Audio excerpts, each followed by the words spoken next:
नमस्कार मित्रों, सभी विद्यार्थियों को राम राम नमस्ते। सभी जुड़ जाइएगा, सभी को गुड इवनिंग। फटाफट से वीडियो में जुड़ जाइएगा। आज का आपको 5वां पेपर सॉल्यूशन करवाने वाला हूं दोस्तों।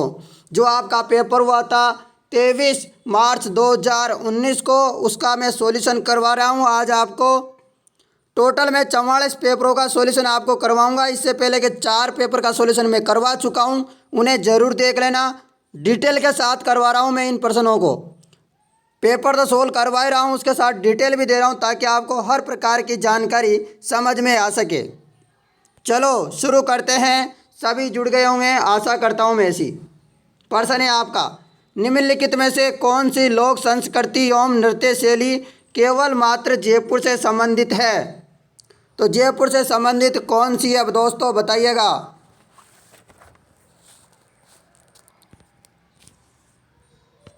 सभी स्टूडेंटों का राइट आंसर है तमाशा। कौन सा? तमाशा। तमाशा एक मात्र नाट्य है जिसका आरंभ व अंत लोक कल्याण की भावना से होता है। यह मूल रूप से महाराष्ट्र का है। राजस्थान में यह केवल जयपुर में आयोजित किया जाता है। तमाशा खुले मंच पर होता है जिसे क्या कहते हैं? अखाड़ा कहा जाता है। सवाई प्रताप सिंह ने अपने गुनी जन खाने में बंशीधर भट्ट को आश्रय दिया, जो कि तमाशे के प्रसिद्ध कलाकार थे। कौन थे दोस्तों तमाशे के प्रसिद्ध कलाकार? बंशीधर भट्ट।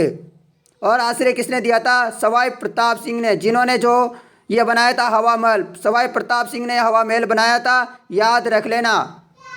ठीक है दोस्तों, बंशीधर भट्ट के समय तमाशा में महिला पात्र का अभिनय जोर जान ने किया, जो कि जयपुर की प्रसिद्ध नर्तकी थी। तमाशा में गायन, नृत्य, संगीत का मिश्रण होता है मित्रों। तो ये सारी बातें जो है मैंने आपको बताई है, समझ में आई होगी। समझ में आई है तो कमेंट करना। 50% है टोटल इसमें अपनी वीडियो में। खेजड़ी वृक्ष राजस्थान के किस लोक देवता का प्रतीक है? खेजड़ी वृक्ष। गाँव गाँव गोगा, गाँव गाँव खेजड़ी। ठीक है, खेजड़ी वृक्ष राजस्थान के किस लोक देवता का प्रतीक है? गोगा जी का। गोगा जी का थान खेजड़ी वृक्ष के नीचे बनाया जाता है। सभी को पता होगा कि गोगा जी का थान कहाँ होता है? खेजड़ी वृक्ष के नीचे होता है। विजयदशमी को जो है खेजड़ी वृक्ष की पूजा की जाती है। गोगा मेड़ी कहाँ पर है? गोगा मेड़ी हनुमानगढ़ को दुर्मेड़ी भी कहते हैं। गोगा मेड़ी का मंदिर मकबरा शैली में बना हुआ है। तो गोगा मेड़ी का जो मंदिर है वह किस शैली में बना हुआ है पूछा जाएगा, तो मकबरा शैली में बना हुआ है, जिस पर बिस्मिल्लाह शब्द अंकित है। कौन सा शब्द है दोस्तों? बिस्मिल्लाह। और एक और इम्पोर्टेंट बात बिस्मिल्लाह से याद आए मुझे, शहनाई वादक, प्रसिद्ध शहनाई वादक कौन थे? बिस्मिल्लाह खान। इन्होंने, अब दोस्तों मैं बता देता हूँ, इन्होंने क्या किया? मोहम्मद गजनवी से युद्ध किया। किसने? गोगा जी ने जो है मोहम्मद गजनवी से युद्ध किया, जिसने गोगा जी को जहार पीर कहा। तो और मोहम्मद गजनवी ने क्या कहा था इनको? जहार पीर। गोगा जी ने अपने मौसेरे भाई सुरजी अर्जन से गायों की रक्षा करते हुए वीर गति को प्राप्त हुए। दोस्तों धड़ अलग, सिर गर्दन अलग होने के बावजूद भी इन्हें लड़ते रहे। इस कारण इन्होंने क्या कहा गया था? मोहम्मद गजनवी के द्वारा जहार पीर की उपाधि दी गई थी इनको। पूछा जा सकता है जहार पीर की उपाधि किससे दी गई थी? गोगा जी। और यह भी पूछा जा सकता है कि ऐसे कौन से लोक देवता है जो कि मुगल मोहम्मद गजनवी से युद्ध करते हुए क्या हो गए थे? शहीद हो गए थे। कौन थे वो ऐसे लोक देवता? तो वो थे दोस्तों गोगा जी। मोहम्मद गजनवी से युद्ध करते हुए मृत्यु हो गई थी इनकी। अगला प्रश्न आपका मित्रों क्या है? प्रश्न, किस राजपूत चित्रकला शैली में नारियों और रानियों को शिकार करते हुए चित्रित किया गया है? ये सभी को पता होगा। पता है क्या? बहुत अच्छा प्रश्न है। और स्वर्ण काल किसका माना जाता है ये भी बताइए। उदय सिंह का जो है स्वर्ण काल माना जाता है। उदय सिंह नहीं दोस्तों, फटाफट से बताओ। कोटा। कोटा सही आंसर है। क्या हो जाएगा? कोटा। कोटा शैली बूंदी और मुगल शैली से प्रभावित है। कोटा शैली किस किस से प्रभावित है? बूंदी और मुगल शैली से प्रभावित है। इस शैली में स्त्रियों को शिकार करते हुए दिखाया गया है। उस चेलिका नायिका का चित्रण आड़ योजना के रूप में हुआ है। डालू और नूर मोहम्मद यहाँ के प्रसिद्ध चित्रे थे। कौन कौन? डालू और नूर मोहम्मद यहाँ के प्रसिद्ध चित्रे थे।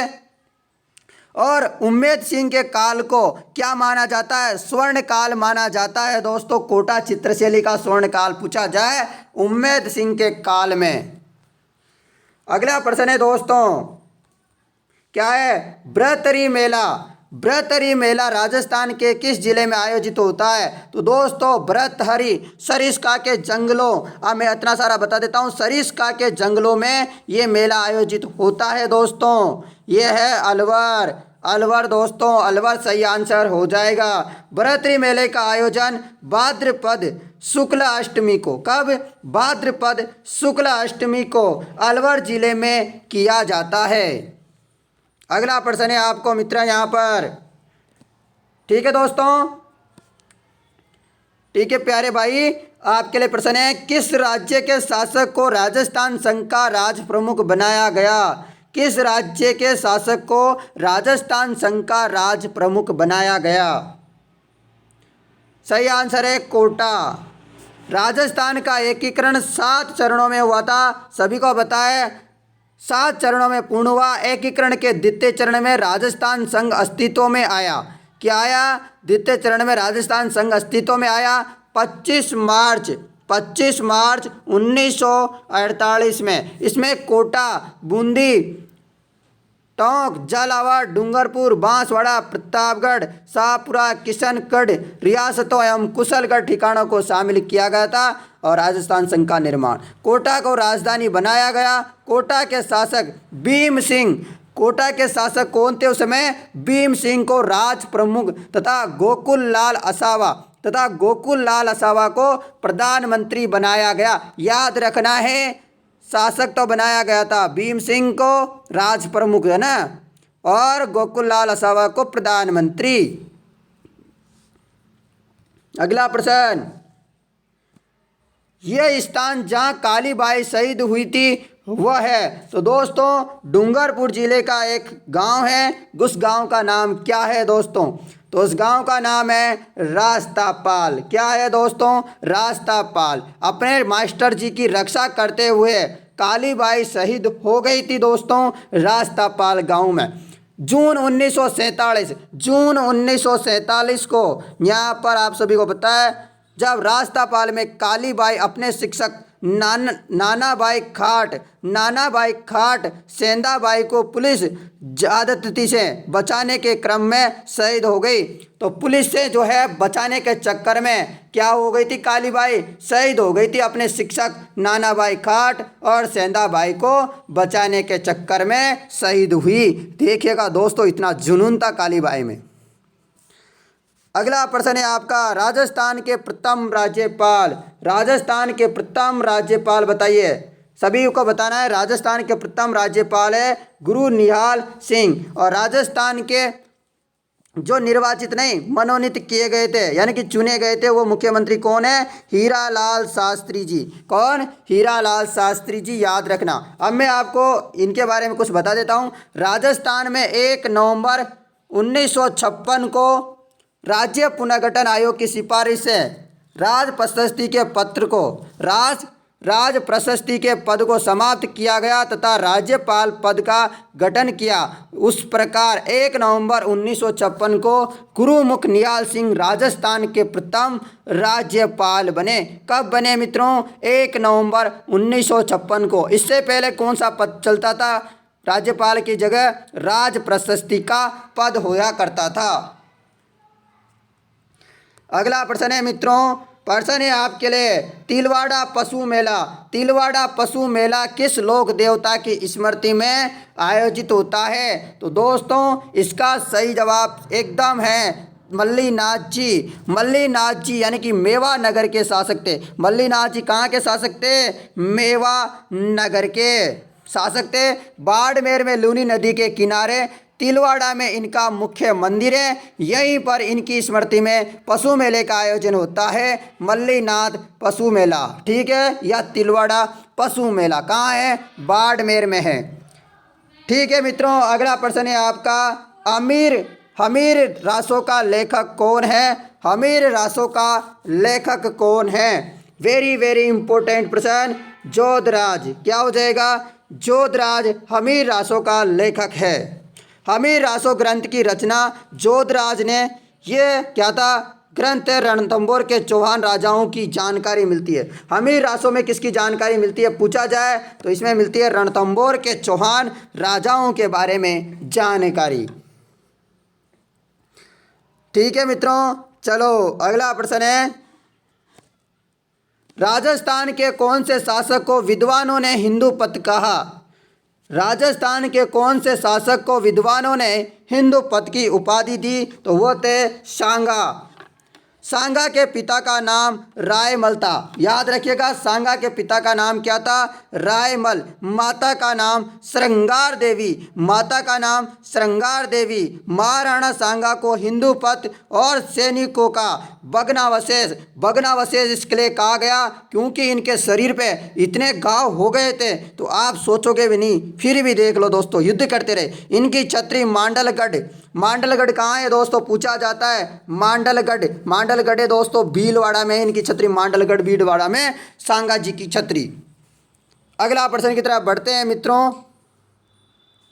प्रश्न है आपके लिए, आहड़ का उत्खनन कार्य किसके नेतृत्व में निष्पादित हुआ? तो आहड़ का कार्य किसके कार्य में हुआ? तो ये हुआ था दोस्तों HD सांकलिया। कब हुआ था? इसका खोज कब की थी? 1953 में अक्षय कीर्ति व्यास ने की थी उत्खनन। उत्खनन किया HD सांकलिया जी ने। याद रख लेना, वेरी वेरी इंपॉर्टेंट जानकारी। आहड़ सभ्यता कहाँ है? उदयपुर में है दोस्तों। आयड़ और या बेड़च नदी के तट पर विकसित हुई। इसकी खोज 1953 में अक्षय कीर्ति व्यास ने की। उत्खनन HD सांकलिया जी ने किया। इस सभ्यता को बनास की सभ्यता, आगातपुर की सभ्यता, धूलकोट के नाम से भी जाना जाता है। यहाँ पर बड़े बड़े तालाब के ढेर मिले हैं, इसलिए इसकी ताम्रवती नगरी भी कहा जाता है। आई बात समझ में? बहुत अच्छा। अगला प्रश्न, निम्नलिखित में से कौन सा, निम्नलिखित में से कौन सा पर्यटन स्थल कोटा जिले में स्थित नहीं है? तो इनमें से कोटा जिला में कौन सा नहीं है मित्रों? कोटा बैराज है, मुकुंदरा हिल्स है, और कौन सा है? और किशोर सागर भी है। नवल सागर कहाँ है दोस्तों? नवल सागर सभी को पता है, बूंदी में है दोस्तों। कहाँ है मित्रों? बूंदी में स्थित है, कोटा में नहीं है। जबकि मुकुंदरा हिल्स राष्ट्रीय उद्यान कोटा में, किशोर सागर कोटा में, कोटा बैराज कोटा में है, नवल सागर बूंदी में है। याद रख लेना, वेरी वेरी इंपॉर्टेंट जानकारी। अगला प्रश्न है मित्रों, वीडियो को लास्ट तक देखना। वीडियो स्किप की तो आप कुछ भी चूक सकते हो और आपके एग्जाम में वही प्रश्न आ गया तो आप फिर सोचना क्या होने वाला है। साधु सीताराम राजस्थान के किस आंदोलन से जुड़े हुए हैं? साधु सीताराम राजस्थान के किस आंदोलन से जुड़े हुए हैं? बिजोलिया किसान आंदोलन से जुड़े हुए हैं साधु सीताराम जी। बिजोलिया का प्राचीन नाम क्या था?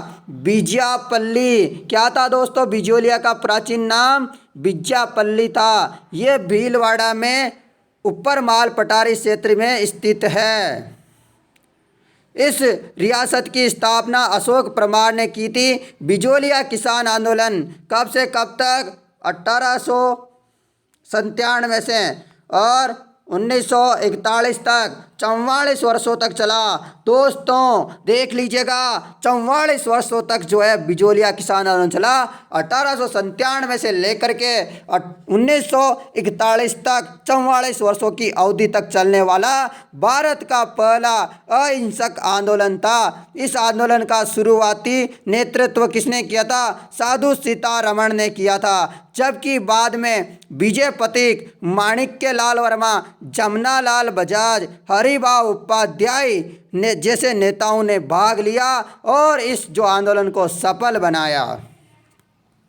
अगला प्रश्न है मित्रों आपके लिए, जुलाई 1921 में मोतीलाल तेजावत ने किस स्थान से भील आंदोलन छेड़ा? जुलाई 1921 में मोतीलाल तेजावत ने किस स्थान से भील आंदोलन की शुरुआत की? जाडोल। जाडोल सही आंसर है।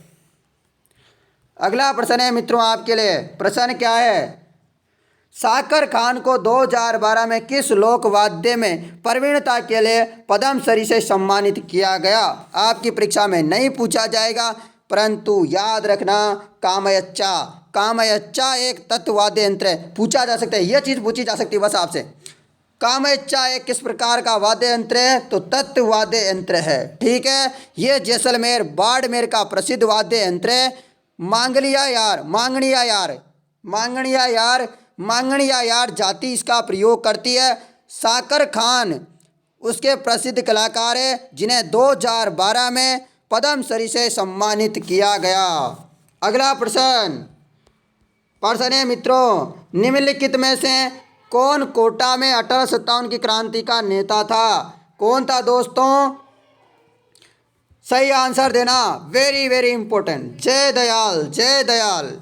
ठीक है, दो थे दोस्तों, एक तो जय दयाल जी थे और एक कौन थे? मेहराब खान। दोस्तों मेहराब खान और कौन थे? जय दयाल, 1857 क्रांति के नेता। 1857 में विद्रोह का कोटा राजस्थान में सबसे महत्वपूर्ण केंद्र उभर कर सामने आया।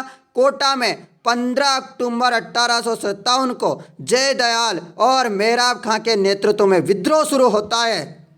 विद्रोहियों ने महाराव के नज़रबंद कर दिया। किसको? महाराव को नज़रबंद किया तथा पॉलिटिकल एजेंट मेजर बर्टन एवं डॉक्टर कोटम की हत्या कर दी। रॉबर्टसन के नेतृत्व में आई अंग्रेजी सेना ने कोटा को विद्रोहियों से मुक्त करवाया। यहाँ पर अंग्रेजों की सहायता के लिए करौलियों की जो शासक थे मदन पाल जी, उन्होंने सहायता की। आपसे पूछा जाएगा कि ऐसे कोटा के जो शासक थे उसकी सहायता, अंग्रेजों की सहायता किसने, शासक ने की थी? तो पूछा जाएगा तो आपका सही जवाब है करौली राज्य के शासक मदन पाल जी ने सहायता की अपनी सेना भेजकर। अगला प्रश्न है मित्रों आपके लिए, 13 ताली नृत्य किस लोक देवता की भक्ति में किया जाता है? सभी को पता है, रामदेव जी। रामदेव जी ने एक पंथ चलाया था दोस्तों, उस पंथ का नाम क्या है? कामड़िया पंथ। कामड़िया पंथ की जो महिला है वह 13 ताली नृत्य करती है। नृत्य का जन्म पादरला पाली में हुआ। यह नृत्य 13 मंजिरों के साथ किया जाता है, इसलिए इसका नाम पड़ा 13 ताली। यह नृत्य बाबा रामदेव मेले में कामड़िया जाति की महिलाओं के द्वारा किया जाता है दोस्तों। अगला प्रश्न है मित्रों, ठीक है, मैं आपको बहुत मेहनत करके जो है ये पढ़ा रहा हूँ दोस्तों, आप समझ रहे होंगे मेरी बात को। इतना मेहनत लगती है दोस्तों, इस क्वेश्चन को कॉपी करो, कॉपी करने के बाद स्कैन करो, स्कैन करके आपके लिए वीडियो बनाओ, बहुत सारी मेहनत लगती है प्यारे दोस्तों। फिर हम आपके लिए बहुत अच्छे कंटेंट लेकर के आ रहे हैं। हल्दी घाटी के युद्ध के पश्चात महाराणा प्रताप ने मुगलों के विरुद्ध कहाँ से प्रतिरोध जारी रखा? 18 क्वेश्चन का सही आंसर है चावंड से। किस कहाँ से? चावंड से। चावंड को राजधानी किसने बनाया? महाराणा प्रताप ने बनाया था दोस्तों।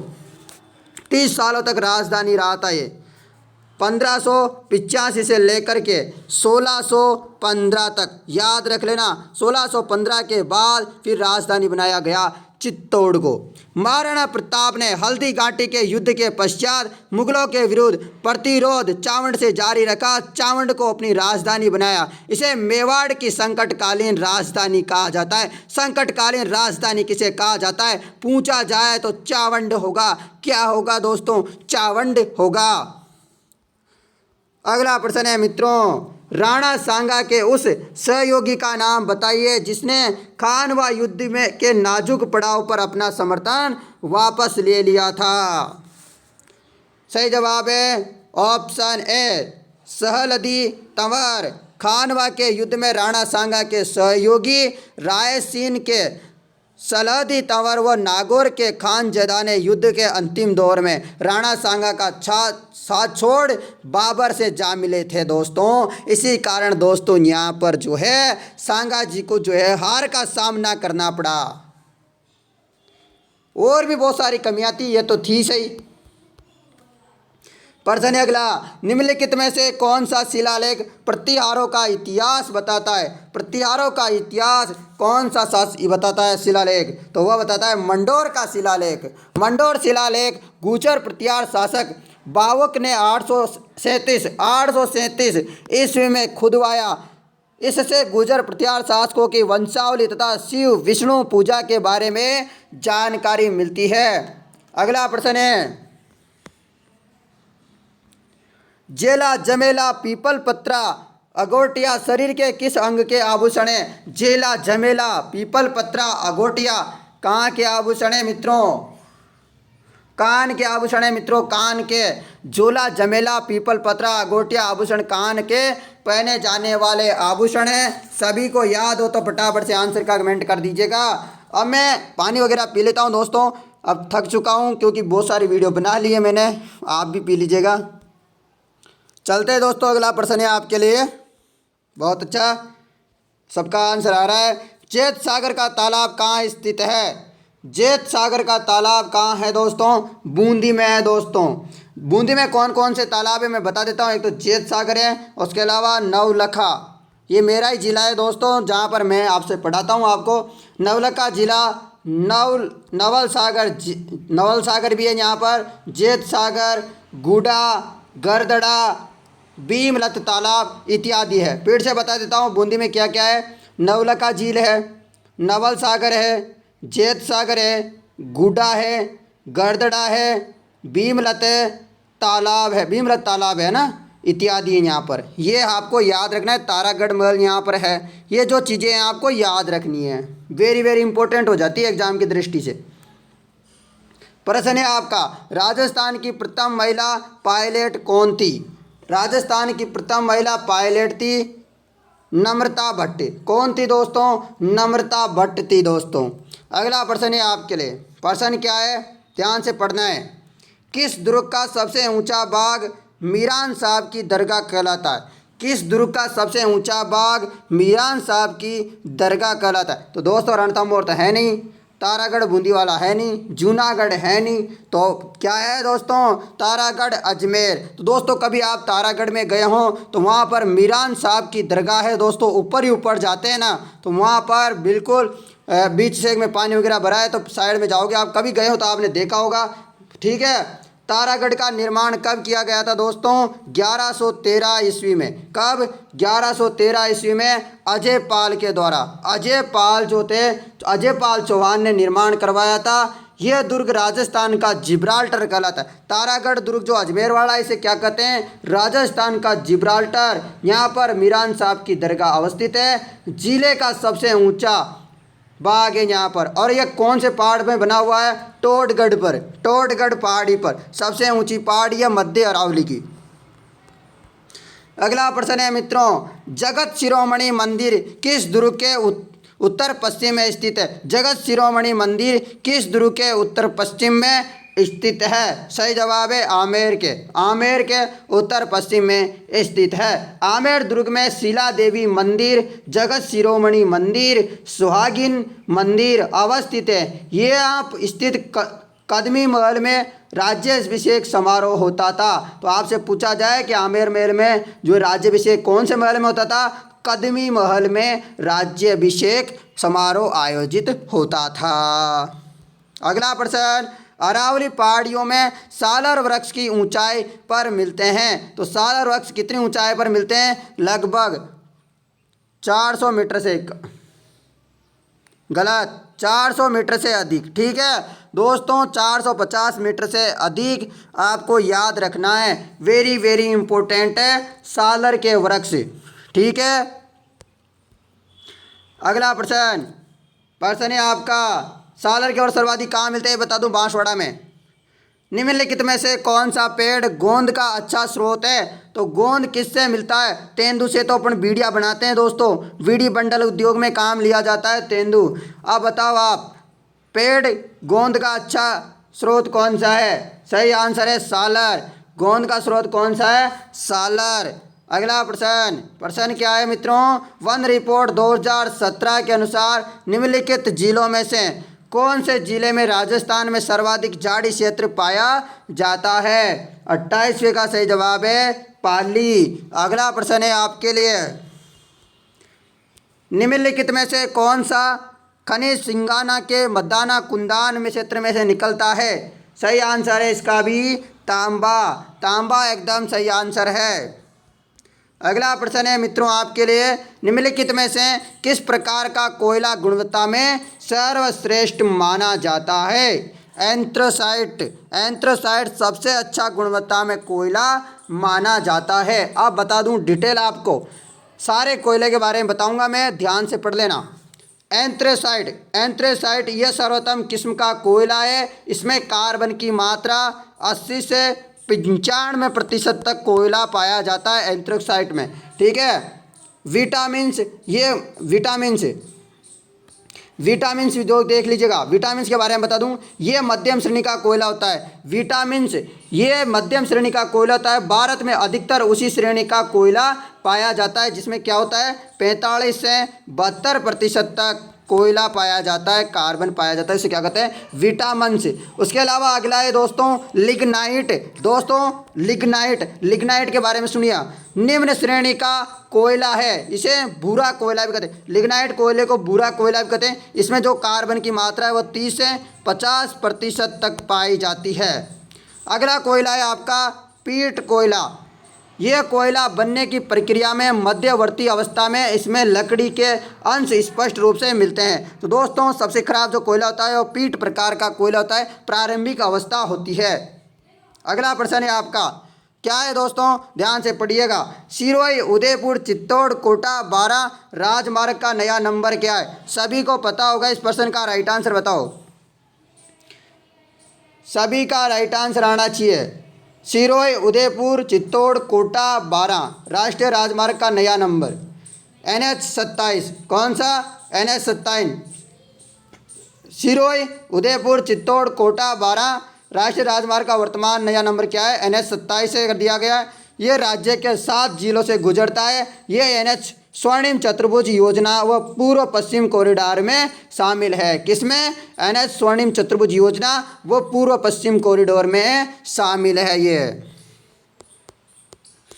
अगला प्रश्न है मित्रों आपके लिए, राजस्थान में European Union state partnership programme जिस क्षेत्र में कार्यरत है वह है जल प्रबंधन। क्या हो जाएगा? जल प्रबंधन। अगला प्रश्न आपका क्या है मित्रों? प्रश्न है, राजस्थान के कौन से जिलों में नर्मदा घाटी परियोजना से जल प्राप्त होता है? तो नर्मदा जल घाटी में कहाँ से जल प्राप्त होता है? किस किस में? जालोर और बाड़मेर में। नर्मदा घाटी परियोजना की शुरुआत 2008 में हुई। उसको सरदार सरोवर बांध यानी कि गुजरात से जल प्राप्त होता है। इस परियोजना से राजस्थान के 2 जिले जालोर और बाड़मेर लाभान्वित है। जालोर में कुल लंबाई है 74 किलोमीटर। जालोर में नर्मदा नहर पर 3 सिंचाई लिफ्ट परियोजनाएं बनाई गई है। याद कर लेना, वेरी वेरी इंपॉर्टेंट है। नर्मदा घाटी से किस किस को फायदा होता है? तो जालोर और बाड़मेर को। गांधी सागर बांध की ऊंचाई कितनी है? गांधी सागर बांध की ऊंचाई कितनी है और कौन सी नदी पे बना हुआ है? सभी को पता होगा ये तो। इसकी ऊंचाई है दोस्तों 62 मीटर, 62 मीटर ऊंचाई है गांधी सागर बांध की। ये चंबल नदी पे बना हुआ है। चंबल नदी का जो उद्गम होता है ये मध्य प्रदेश में होता है दोस्तों, मध्य प्रदेश से होता है।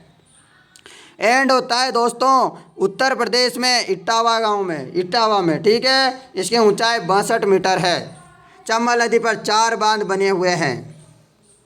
अगला है दोस्तों, निम्नलिखित में से कौन सी बकरी की नस्ल है? बकरी की नस्ल कौन सी है दोस्तों? बकरी की नस्ल क्या हो जाएगा? इसका आंसर फटाफट से दीजिएगा। 35वें का सही जवाब है बी, मारवाड़ी। क्या होगा? मारवाड़ी सही आंसर है। आप देखिएगा, राजस्थान में शेखावाटी में जखराना, मारवाड़ी, लोही, सिरोही, बरबरी, जमुनापुरी, परबतसर नस्ल की बकरियां पाई जाती है। मारवाड़ी नस्ल की बकरी राजस्थान में सर्वाधिक पाई जाती है। याद रख लेना, मारवाड़ी नस्ल की जो बकरी है राजस्थान में सर्वाधिक पाई जाती है। ये राजस्थान की सबसे पुरानी नस्ल है मारवाड़ी। अगला प्रश्न आपका प्रश्न है मित्रों 36वें नंबर का, 30 वर्ष से अधिक समय अवधि की औसत वायुमंडलीय दशाओं को क्या कहते हैं? जलवायु। और मौसम किसे कहते हैं? जो बदलता रहता है। 30 वर्ष से अधिक समय अवधि की औसत वायुमंडलीय दशाओं को जलवायु कहते हैं तथा वायुमंडल की अल्पकालीन दशाओं को मौसम कहते हैं। याद रखना, ये जो है थोड़ी आपके लिए इम्पोर्टेंट है, मैं बता देता हूँ आपको। राजस्थान के कौन से ज़िले में 2015-16 में मक्का की सर्वाधिक उत्पादकता किलोग्राम हेक्टेयर में रही? सबसे ज़्यादा कहाँ रही थी दोस्तों? अलवर में। कहाँ पर? अलवर में। अगला प्रश्न, ओजोन दिवस मनाया जाता है, ओजोन दिवस कब मनाया जाता है? तो 16 सितंबर को, 5 जून को विश्व पर्यावरण दिवस, 5 जून को विश्व पर्यावरण दिवस, 11 जुलाई को जनसंख्या दिवस। ठीक है, अब मुझे 16 अक्टूबर का पता नहीं है, आप बताना इसका। ठीक है, बात आ गई समझ में? 5 को, ठीक है, 11 को जनसंख्या मैंने बता दिया है। अब आप बता देना 16 अक्टूबर को क्या है। 16 अक्टूबर वाला कि मुझे नहीं पता है, मैं आपको सच बता रहा हूँ। निम्नलिखित में से कौन सा शहर शुगर मिल्स से होने वाले प्रदूषण से ग्रसित है? बताइएगा। तो शुगर मिल कहाँ है? ऐसा सोच के बता दो। गंगानगर में एक शुगर मिल केशुराय पाटन में थी, वो बंद हो गई है, गंगानगर में सुचारू रूप से चल रही है।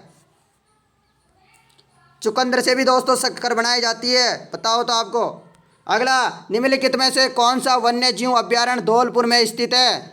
तो धौलपुर में कौन सा वन्य जीव अभ्यारण्य है? दर्रा है नहीं, सरिस्का भी नहीं है, कौन सा है तो फिर मित्रों? केसर बाग। केसर बाग वन्य जीव अभ्यारण्य कहाँ है? धौलपुर जिले में है दोस्तों। धौलपुर जिले में केसर बाग वन्य जीव अभ्यारण्य, राम सागर वन्य जीव अभ्यारण्य, धौलपुर वन्य जीव अभ्यारण्य स्थित है। याद रखना, ये है इंपॉर्टेंट। निम्नलिखित में से वन रिपोर्ट 2017 के अनुसार राजस्थान के कौन से जिले में द्वितीय सर्वाधिक वन क्षेत्र मिलता है? 12। प्रथम है दोस्तों उदयपुर, तीसरा है 12, तीसरा कौन सा है? चित्तौड़गढ़। याद रखने ना, वेरी वेरी इंपॉर्टेंट है।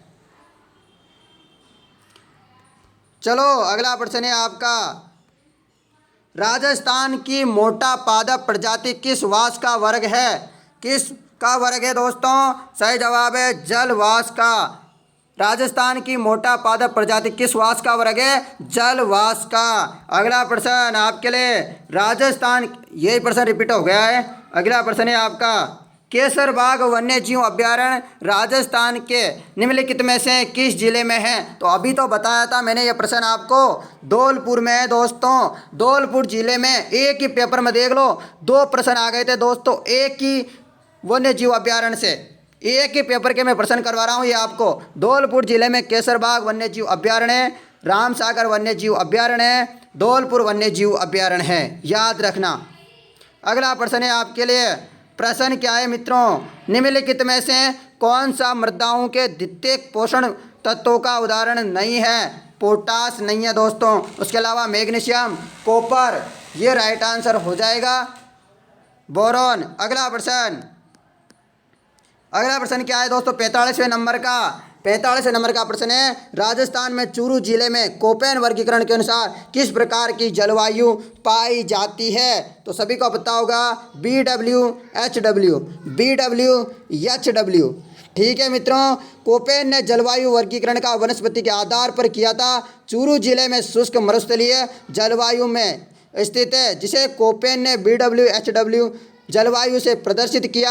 यहाँ मरुद्भिद जीरोफाइटस वनस्पति पाई जाती है। आज से पूछा जाएगा BWHW में कौन सी प्रकार की वनस्पति पाई जाती है? तो मरुद्भिद या जीरोफाइटस प्रकार की पाई जाती है। अगला प्रश्न, थॉर्नवेट के वर्गीकरण के अनुसार निम्न में से कौन सी उष्णकटिबंधीय मरुस्थलीय जलवायु को दर्शाता है? उष्णकटिबंधीय मरुस्थलीय जलवायु को किसके अनुसार? थॉर्नवेट के अनुसार। सही जवाब थॉर्नवेट का क्या हो जाएगा? EAD। थॉर्नवेट ने जलवायु का वर्गीकरण तापमान, टेम्परेचर, वर्षा, वाष्पीकरण के आधार पर दिया था। थॉर्नवेट ने उष्णकटिबंधीय मरुस्थलीय जलवायु EAD के लिखा था। ठीक है, अब मैं भी परेशान हो गया हूँ दोस्तों, इतने सारे प्रश्न करवा दिए, अब थक जाते हैं यार, आप समझते हो खुद, आप जानते हो आधे घंटे तक मैं कभी क्लास नहीं लेता। अब मैंने शुरुआत की आप सभी विद्यार्थियों के लिए कि मैं आपको सफलता के रास्ते पे मार्ग पर आपको चढ़ा दूँ और आप जो है सफलता प्राप्त कर सके। दोस्तों याद रखोगे आप उसे दिन जब आपके प्रश्न सारे हमारे चैनल से आएंगे। राजस्थान के निम्नलिखित में से किस जिले में काली सिंध चंबल से मिलती है? सही आंसर है इसका कोटा। काली सिंध नदी एमपी के देवास से निकलती है और कोटा में नरोराम गांव के समीप चंबल में मिल जाती है। अगला प्रश्न, राजस्थान के निम्नलिखित में से कौन सी नदी यमुना से मिलती है? तो कौन सी नदी है यमुना से मिलती है दोस्तों? राजस्थान की कौन सी नदी है? सही आंसर है बाणगंगा। बाणगंगा नदी का उद्गम बेराट की पहाड़ियाँ जयपुर से होता है। इसे अर्जुन की गंगा दंडित नहीं है। ताल नदी के नाम से भी जाना जाता है इसे। बाणगंगा पहले यमुना की सहायक नदी हुआ करती थी, लेकिन वर्तमान में अंत प्रवाह की नदी है। कंटित नदी वे सहायक नदी है जो अपने मुख्य नदी में गिरने से पहले समाप्त हो जाती है, उसे क्या कहते हैं? खंडित नदी। अगला प्रश्न वेरी वेरी इंपॉर्टेंट, वेणेश्वर माही नदी व का संगम है, किसका संगम है? वेणेश्वर में माही नदी व सोम नदी का संगम है। या और जाखम भी है दोस्तों, माही सोम जाखम तीनों नदियों का संगम होता है वेणेश्वर में। ठीक है, आप वेणेश्वर के बारे में मैं बता देता हूँ। डूंगरपुर में स्थित नवा टापरा गांव वेणेश्वर में, डूंगरपुर में स्थित नवा टापरा गांव वेणेश्वर में स्थित है। सोम माही और जाखम नदी का संगम होता है। माघ पूर्णिमा को यहाँ पर शिव जी का मेला लगता है, जिसे आदिवासियों का कुंभ कहा जाता है। याद रख लेना मित्रों, वेरी वेरी इंपॉर्टेंट जानकारी। अगला प्रश्न, उत्तरी अरावली अरावली की निम्नलिखित में से कौन सी चोटी की ऊंचाई 820 मीटर है? तो वह है रघुनाथगढ़। कौन सी दोस्तों? रघुनाथगढ़। सॉरी दोस्तों, इसकी राइट आंसर है, ये गलत है, इसका सही आंसर है हर्षनाथ। अरावली की निम्नलिखित से कौन सी चोटी की ऊंचाई कितनी है?